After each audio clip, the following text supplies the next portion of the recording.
All right, well, let's jump into this first story. We got this from the Daily Mail. Elon Musk tells Twitter he is terminating his $44 billion takeover because the company misled him on the number of spam bots on site as stocks plunge 6%. I just got to say, Elon Musk is right. Look, when Twitter came out and said it was like, what did they say, 5% or something? Yeah.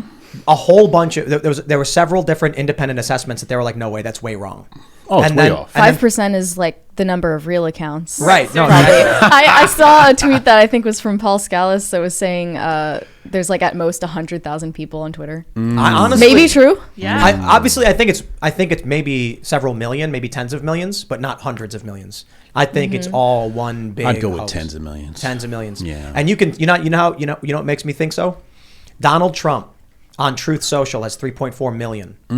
And you look at the engagement, it's comparable. He posts a truth and he gets, thousands of comments. It was the same when he was on Twitter. I'm like, how could it be the engagement stays the same, but the total following count is way lower? Most people don't care. Now, the question is Elon Musk playing 4D chess? Because look, he's got a contract, right? He can't just back out. Right. People don't get this. I see these lefties posting like, oh, Elon's going to have to pay $1 billion now. And I'm like, oh, because that's how lawsuits work, right? These people have clearly never dealt with the legal system. Someone could smash into your car and it could be their fault. And you could be in court for years trying to figure that stuff out. So what usually happens is your lawyer says, just settle with him. It's so much easier. Make it go away. The judges often will tell you, find a settlement agreement. So I've had to deal with this stuff. The judge will say, yeah, we can go to court. We can litigate all this stuff. I'm instructing you to attempt a settlement first. So what I think is going to happen, for one, let's just be simple. Don't get your hopes up. Elon might just be backing out. Maybe he wasn't serious. Or maybe. From the start. What was that? I knew it from the start. Had a bad feeling about it. Yes, but maybe. We've been hearing for months that Elon wanted a better offer, a better deal. Yeah. Because the stock had been going down for Twitter. So it was worth less and less and less. So he probably went to his financiers and they were like, you can get it cheaper. Just let it stew. The stock's gonna drop because of the market. You can back away and Twitter will still save money by just agreeing to lower terms as opposed to going to court and trying to win $1 billion from you. So that could be it. Because the CEO said he's going to war to make sure this deal goes through. We had Will Chamberlain tweeted that Elon's going to buy this whether he wants to or not. Yeah, I was referencing that same tweet by Will. He specified that Twitter would likely argue that one, Elon wasn't entitled to the information he wanted, which was like how many bots are on the platform. He wasn't entitled. And number two, that if he was entitled, the failure to provide the information was not a material breach because the information isn't relevant to any of the reps or warranties in the agreement. This is from Will Chamberlain. But that's what makes me think it's potentially 4D chess. I don't want to come out and be like, oh, Elon's so smart, he's going to get them. Nah, the dude may have just screwed up. Yeah. But there's no way Elon, he planned this out, right? He released it on, 420? Like this dude was like calculating what he was doing. Yeah. Or maybe not. Do you think he's always playing the long game? I think people are comforted by thinking Elon has a plan. You don't become Elon's a billionaire without us. playing a long game. Yeah. And it's not just that it's not hard to play the long game. Right. Like we here at Timcast, we're playing the long game. You know what I mean? Yeah. Like I've got my vision board that every day we wake up and Ian and I will put pictures of celebrities on. So cute. I'm kidding. No, but we have a generalized thought process of like, today we do this, and if this works, the next day we do this, and if this works, the next day we do this. So I have to imagine when he was negotiating this contract, he had lawyers. Like he thought about what could happen. And this is not out of the question. This is one of these scenarios he should have expected to occur. So I think whether he buys it or not, I think he knows what he's doing. Yeah. My trouble is with the headline. I don't want to say it's misleading, but it's really missing the real problem with the deal.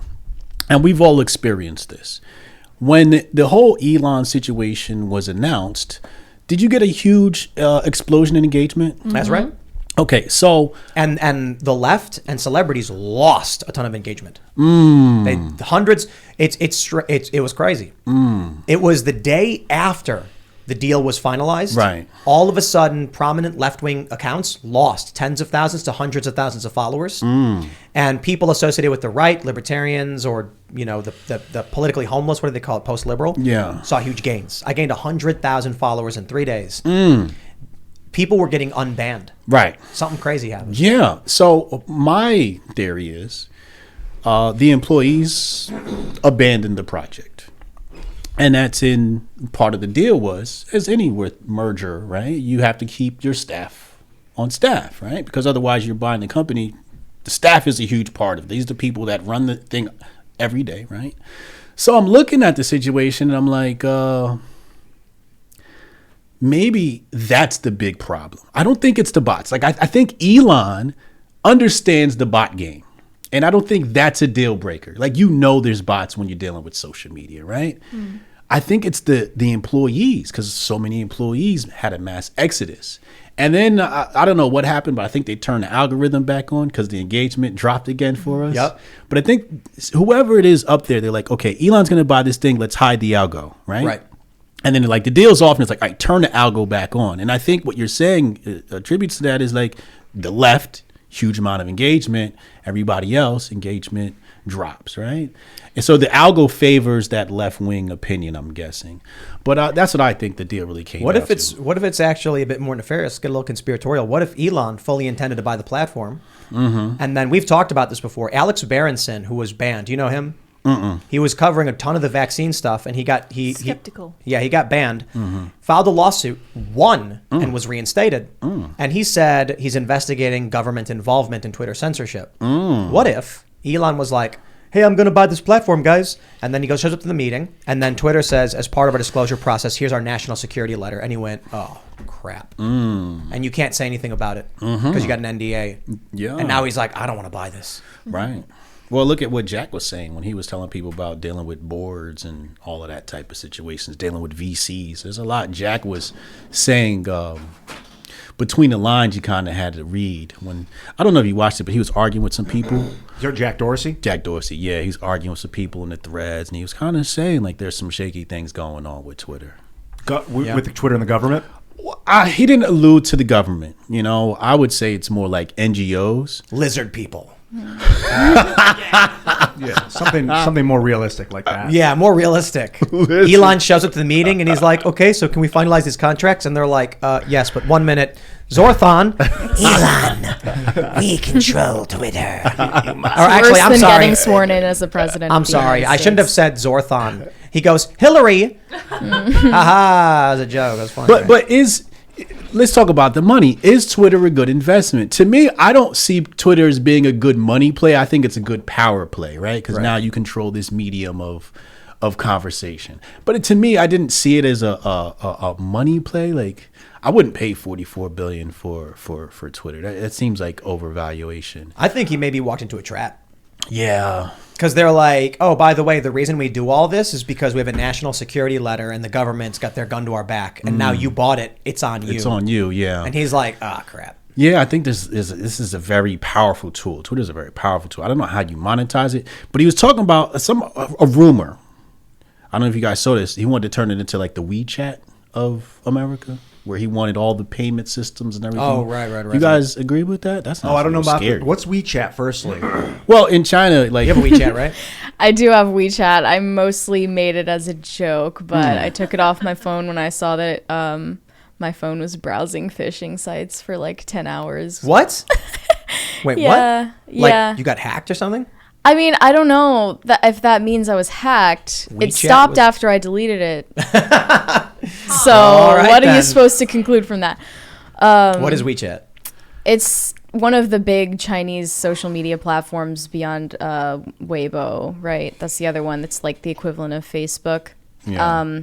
And this one is sort of like WhatsApp. You have to get endorsed or recommended by another user who like already has an account.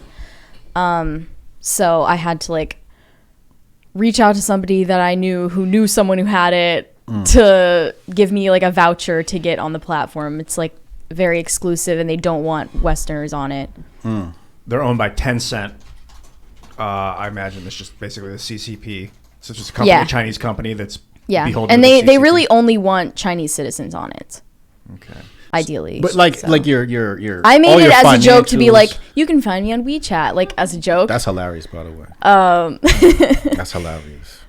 But everything's on there, right? Like you pay, I guess, your mortgage through this thing. Really? Oh. Yeah, like all your payments, ATM. I don't know. Don't get me to lying, but if you All look I at, saw is like the most basic functions, like posting a picture, posting something that looks like a tweet.